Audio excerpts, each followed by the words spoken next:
Bienvenidos a Mente Abierta. Hablemos sobre la nueva cronología de Fomenko. Es decir, Tartaria es la zona cero dentro de la reconstrucción de Fomenko. Detalla un encubrimiento completo por parte de los Romanov que finalmente prevalecieron. Mientras que muchos sueñan con Tartaria como un paraíso destruido, Fomenko un poco más sobrio. De hecho, toda la política, las traiciones y la historia romana no sucedieron en Italia o el Levante, sucedieron en Tartaria. Por ejemplo, afirma que la conquista musulmana de los otomanos fue en realidad Tartaria limpiando Europa de la plaga mediante el genocidio y la destrucción, y que estos eventos se reflejan en el libro de las recreaciones, que tuvo que haber sido escrito en el siglo XV después de Cristo. Su libro sobre la Gran Muralla China es increíble. Básicamente demuestra que fue construido en el siglo XVII, porque coincide perfectamente. Realmente no estoy tratando de desacreditarlo, sino que quiero darlo por sentado y ver si hay otros enigmas históricos que se pueden resolver dentro de este nuevo paradigma. Siempre me ha parecido extraño que no tengamos mucha historia. Siempre se me ha hecho incómodo pensar que los Homo sapiens sapiens, quienes supuestamente llevan 200.000 años habitando la Tierra, pero no tenemos historia hasta 10.000 años. ¿Qué estuvimos haciendo durante esos 190.000 años? Pero ahora viene Fomenko y dice, espera, solo tenemos 1000 años de historia. Es como si te dijera que realmente no somos de aquí, demasiado de su propia filosofía, lo cual está bien si lo admite. Creo que sus mejores contribuciones fueron educar a la gente sobre cómo se desarrolló falsamente la línea de tiempo e introducir las matemáticas, más el comienzo de los sistemas, como la información. Puede hacer que las estadísticas digan cualquier cosa, especular sobre lo que está tratando de exponer. Sin embargo, es realmente difícil escribir sobre el tiempo, pero sin duda muchos de sus datos son asombrosos. Reordena los mapas, basándose en un conocimiento cada vez mayor, muestra una asombrosa coincidencia entre la derrota de Pugachev en 1775 y de repente la Revolución Americana en 1776. No puedo decidir si el globalismo es el aumento de valores tartarianos o es la antítesis. El nacionalismo parece haber sido la desaparición de Tartaria. Sin embargo, esto también llevó a la historia falsa que ahora nos enseña. Es como si por alguna razón quisiéramos borrar ese recuerdo de aquellos horribles tartarianos. Si es cierto que todas las leyendas históricas realmente sucedieron en Tartaria, todo ese derramamiento de sangre, la traición y la política, ¿podría entonces Tartaria no ser un buen lugar? Y tal vez fue olvidada con buenas intenciones. Esta es la razón para publicar este video. Por un lado, Fomenko afirma que todo es un eco de Tartaria. Por otro lado, parece implicar que colonizaron todas partes del mundo antes de caer. Si esto es así, puedo entender por qué hicieron eco de su historia. Pero, ¿cómo es que nadie tiene su propia historia de cuando eran colonias? No digo que sea imposible, solo me pregunto cómo funciona. La evidencia muestra un estilo arquitectónico global que a su vez sugiere que había una cultura similar en todas partes, a juzgar solo por la arquitectura y el trazado de las calles. Hace unos 170 años no sabríamos en qué país estamos.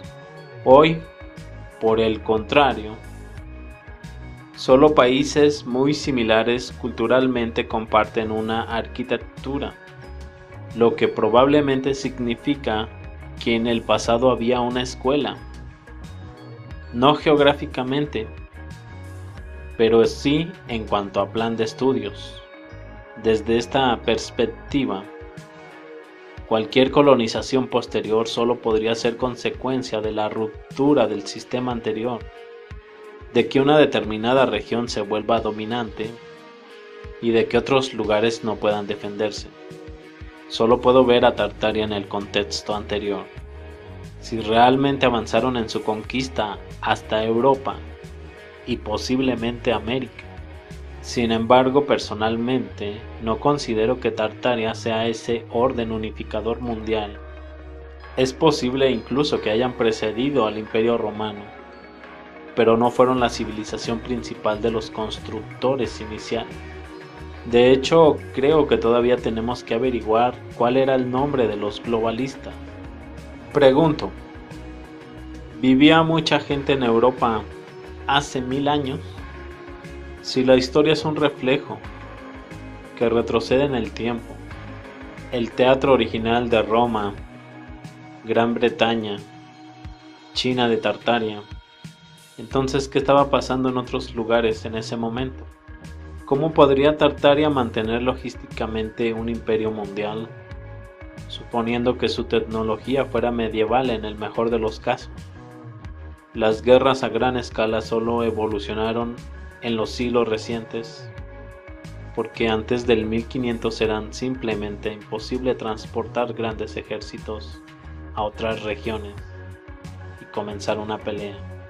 ¿Hubo paz mundial debido a una tecnología de armas insuficiente? ¿O tal vez tenían tecnología desconcertante y poco convencional? Todos los rituales antiguos eran literalmente rocas SOS en la orilla. ¿Será que a medida que el imperio se descentralizó y la tecnología de guerra aumentó, es esto lo que finalmente llevó a las naciones europeas a declarar la independencia y a veces quizás a luchar por ella? Fomenko dice que los otomanos eran un imperio vasallo que recibía órdenes de Tartaria. ¿Por qué conquistaron Constantinopla? Este es el evento original de la caída de Troya y es lo que llevó al imperio franco.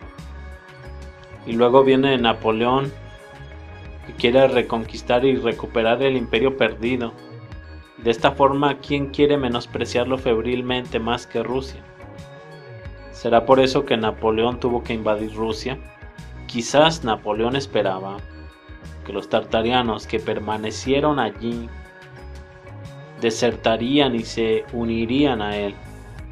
¿Podría ser esta la razón por la que los Romanov quemaron Moscú cuando llegó Napoleón, la antigua capital moscovita, como un importante desaire emocional?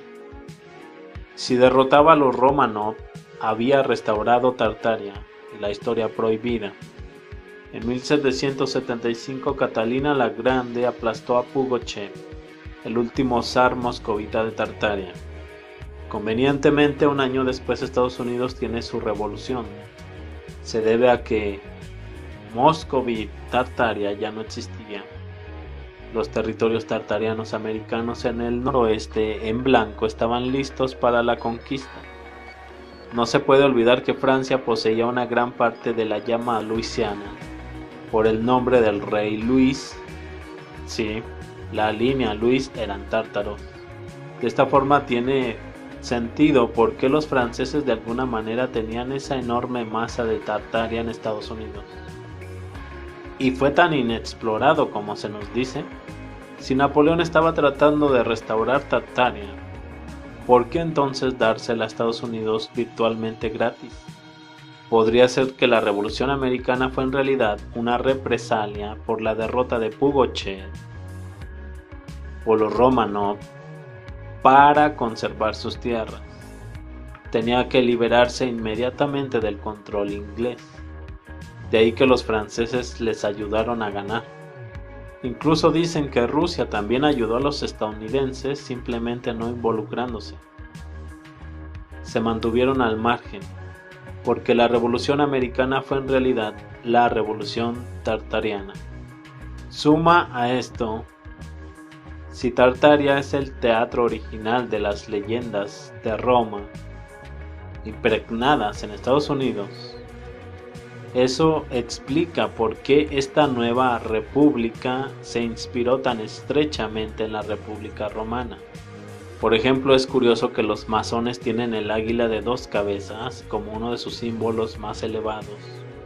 Era también el símbolo de Bizancio, y es bastante discutible que los masones desencadenaron la revolución. ¿Están entonces los masones manteniendo la burocracia y la historia de Tartaria? Considera sus absurdas afirmaciones de haber construido las pirámides imposible, pero Fomenko sugiere que Tartaria construyó las pirámides y tumbas en Egipto, como nada más que un cementerio real para sus zares, luego confundidos como faraones, pero ningún faraón gobernó realmente en Egipto. Todo lo discutido en este video es en base a la descripción de Fomenko, su trabajo más que nada. Para entender este video no podrías tener la definición de Tartaria de Wikipedia en tu cabeza. Por ejemplo, la Enciclopedia Británica de 1771 enumera a Moscovit Tartaria como la nación más grande del mundo, con la población más alta y con una gran clase principesca y noble. Estas observaciones no serán muy comprensibles para alguien que no está familiarizado con la investigación de Fomenko, por lo que no sorprende que estén rascándose la cabeza por muchas de estas cosas. En cuanto a la descripción de la Tartaria moscovita que el señor Voltaire escribe sobre Carlos XII de Suecia y sus pruebas y tribulaciones con los moscovitas, en un libro físico con la fecha escrita a mano de 1742, pinta un estado de cosas muy diferentes con respecto a la Moscovia, básicamente espesos pero cristianos, con sabor griego pero salvajes y pobres. Pero luego de haber leído este libro, sientes que es equivalente de una novela de ficción moderna, no un relato exacto de los eventos del día. Realmente Fomenko no menciona a la Tartaria, sino que parece considerarla como una continuación del Imperio Bizantino. Tiene esta mini era de hielo, aparentemente estuvo en su peor momento desde principios del 1400 hasta principios del 1800. Por supuesto, dado que nos mienten sobre casi todo, es posible que esta narrativa de la pequeña edad de hielo esté siendo impulsada solo para proteger la línea del tiempo de Scaliger y Petavius. Sin embargo, si fuera cierto, entonces Bizancio igual a Tartaria probablemente habría tenido que asentarse, colonizar América lo suficientemente temprano para llegar a Jamestown, Virginia, mucho antes de 1607. Si la parte templada del extremo oriental de América del Norte estaba poblada por inmigrantes de Europa del Este, principalmente británicos, que quizás se rebelaron contra el Imperio Bizantino, es decir Tartaria, y luego sus tropas se apoderaron del país, entonces quizás las afirmaciones de Fomenko, según se entienden, tienen sentido.